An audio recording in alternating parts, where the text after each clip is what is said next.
یہ سندھ پولیس کے افسران کی پریس کانفرنس ہے۔ ویسے تو پاکستان بھر خصوصاً سندھ میں سینکڑوں بے گناہوں کو تھانے لا کر ان کی عزت اچھالی جاتی ہے جو کسی جرم میں ملوث بھی نہ ہوں۔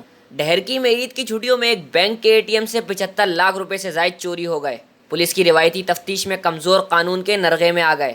بینک کے چند ملازمین کو بلا ثبوت حراست میں لے کر تفتیش شروع کی گئی، تاہم ان کا نام FIR میں درج ہو گیا۔ تفتیش کے بعد یہ ملازمین بے گناہ ثابت ہوئے۔ نجی بینک کے عملے سے رقم بھی برآمد ہو گئی۔ پولیس نے بینک کیشیئرز کی نشاندہی پر رقم برآمد کی۔ صحافی کے سوال پر پولیس افسر کی وضاحت دیکھیے۔ سوال تھا کہ پولیس نے معصوم ملازمین کو گرفتار کیا، اب وہ بے گناہ ثابت ہو گئے ہیں۔ جواب سنیے۔ چور ملازمین جو کہ ان میں بے گناہ ثابت ہوئے ہیں، ان کا مستقبل تو داؤ پہ لگا دیا نا آپ لوگوں نے۔ ظاہر ہے اس پہ FIR داخل ہوئی، آئندہ کے لیے وہ دیگر بینکوں میں کیسے نوکریاں کرتے ہیں؟ خوبصورت بات کی، جسٹس صرف یہ نہیں ہوتا کہ مجرم کو سزا دلائی جائے، جسٹس یہ بھی ہے جو معصوم لوگ ہیں ان کو بے گناہ ثابت کیا جائے۔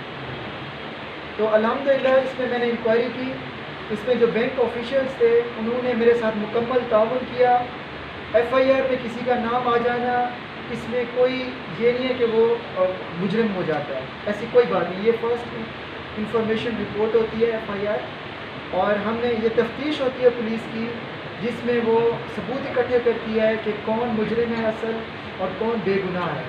میں امید کرتا ہوں بینک جو ان کی آرگنائزیشن ہے ان کے ساتھ ایک لینیٹ ویو لے گی کہ اگر انہوں نے کوئی غلط کام نہیں کیا تو ان کی کوئی جو ان کا نوکری ہے یا ان کی جاب ہے ان کو سیکیورٹی دی جائے۔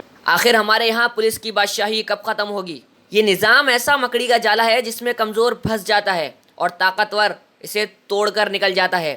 جن بے گناہ لوگوں کو پولیس نے اٹھایا، کیا ان کی عزت نفس مجروح ہوئی یا نہیں؟ کیا پولیس ان بے گناہوں سے معافی مانگے گی؟ کیا یہ ضروری ہے کہ شبے میں کسی فرد کو بھی اٹھا کر تھانے لے جایا جائے؟ مہذب معاشروں میں فرد کو جب تک گرفتار نہیں کیا جاتا جب تک اس پر جرم میں ملوث ہونے کے پکے ثبوت نہ ہوں۔ پولیس کو اپنا یہ انداز بدلنا ہوگا۔ حریرہ احمد، جسارت نیوز، کراچی۔